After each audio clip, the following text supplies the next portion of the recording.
The Iron Siege was never supposed to end on Earth. For months we had fought in our streets, our oceans, and our skies. We had played the role of the victim, the survivor, the stubborn animal backed into a corner. The invaders, the architects, the Aurelians, the Vault, they saw our world as a resource to be harvested and our species as a nuisance to be erased. They thought they were safe behind their void gates, those shimmering portals in orbit that allowed them to strike us and retreat into the unreachable safety of their own galaxy. They believed that because we were primitives, we would never understand the geometry of the stars. They were wrong. They forgot that humanity is a species of thieves. We didn't need to invent the portal, we just needed to kill the ones who held the keys. After the fall of the North Gate over the Atlantic, our engineers didn't dismantle the alien technology. They humanized it. We reinforced the alien crystal with industrial steel. We cooled their delicate energy cores with recycled seawater. We turned their elegant door into a battering ram. We created the counter-invasion protocol. For the first time in history, the Iron Siege wasn't a defense. It was a spear directed at the heart of the enemy. We are the Zero-Day Legion. The Gatecrashers. I am General Silas Vane. I am standing on the bridge of the SS Retribution, a ship built from the wreckage of 100 fallen invaders. We are currently vibrating at the frequency of a dying star, and we are about to step through the mirror. The transition through the Void Gate was not the silent, graceful glide the aliens intended. When 5 million tons of human spite and tungsten-reinforced steel hit the event horizon, the universe shrieked. The light inside the portal turned from a calm violet to a violent, angry red. All decks brace for breach. Gravity nullifiers at maximum. If you see a light, shoot it. I roared over the fleet-wide comms. We emerged over the alien homeworld, Aethelgard. It was a world that had never known war. It was a planet of white marble, floating crystalline cities, and oceans of liquid light. It was beautiful. It was perfect. And we were going to burn it to the ground. Deploy the vanguard. Open the hangars. The Retribution didn't wait for a tactical assessment. We opened our ventral bays and released 5,000 drop pods. These weren't the high-tech capsules of the Aurelians. They were jagged, black iron slugs designed to hit the ground with the force of a tectonic event. The alien capital, a city of 1,000 floating spires, panicked. Their glimmer shields flickered to life, but they were designed to stop elegant energy weapons, not 5-ton pods of solid steel falling at Mach 20. The pods punched through the shields like rocks through paper, slamming into the white plazas and marble temples. Scrap Titans engage. Ground warriors clear the spires. I watched the monitors as the first Scrap Titans unfolded from their pods. The Bastard 04 and the Rust King erupted into the streets, their hydraulic claws instantly tearing through the delicate, porcelain-like statues of the alien gods. The Aurelian Starguards, clad in their liquid silver armor, tried to form a phalanx. They were met by a storm of human tungsten rounds and high-explosive shells. The Aethelgard defenders were confused. Their telepathic network was a scream of static. They had spent 10,000 years being the predators of the galaxy. They had forgotten what it felt like to be hunted in their own living rooms. The central sun core is at 12 o'clock. Move the rail platforms. The sun core was the heart of their civilization, a massive, floating sphere of golden energy that powered every gate, every ship, and every life support system on the planet. If that went dark, the invasion of Earth ended. Forever. General Vane, we have 3 Archon-class dreadnoughts rising from the liquid ocean. Sarah's voice crackled from the Retribution sensor deck. Don't give them room to breathe. Railguns target the cores. The Retribution tilted, its massive side-mounted electromagnetic rails glowing with white-hot energy. We fired. The 600-pound tungsten slugs crossed the distance in a heartbeat, slamming into the leading Archon ship. The impact was so violent the alien vessel didn't even have time to explode. It simply collapsed into a mess of gold-veined debris and falling marble. But the aliens weren't finished. They were desperate. The sky over Aethelgard turned into a strobe light of violet beams and crimson flares.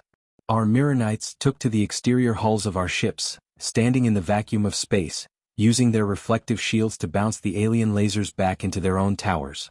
The friction flies of the Vault swarmed our hangars, but our dragons met them in the thin, crystalline atmosphere. It was a dogfight of pure friction versus zero-G grace. The air was filled with the orange sparks of burning alien wings and the black smoke of human engines. I'm going down, I said, grabbing my breaker blade from the rack. Commander Sarah, you have the bridge. Keep the railguns hot. I didn't take a shuttle. I stepped into a solo bore, a a single-man atmospheric piercer.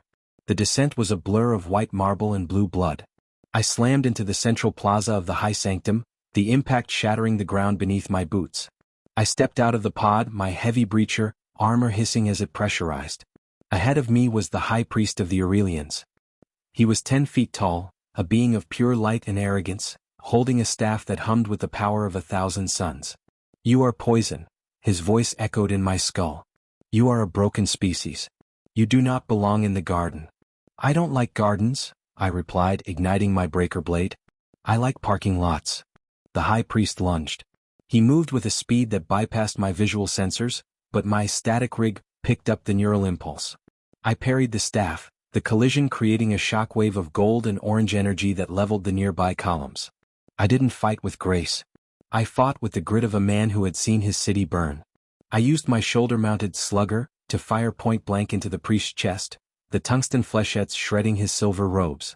As he recoiled, I drove my blade through his primary heart chamber. He didn't die like a man. He died like a star, his light fading into a dull, gray ash. I turned toward the sun core. It was right there, a mountain of golden fire suspended by 3 massive, crystalline pillars. I reached into my belt and pulled out the iron seed, a 10-gigaton fusion device tuned to the specific frequency of the alien energy grid. Static screamers override the shield. I need 3 seconds of silence. From the rooftops around the plaza, my soldiers activated their neural rigs. They let out a psychic shriek that turned the air purple. The Suncore's protective field flickered, then vanished. I jammed the iron seed into the base of the central pillar. All units retreat to the gate. The fuse is lit. The scramble back to the Retribution was a masterpiece of chaotic coordination. Scrap Titans used their thrusters to leap back into the hangars. Mirror Knights abandoned their posts, diving into the open airlocks. I reached my solo bore and punched the ignition.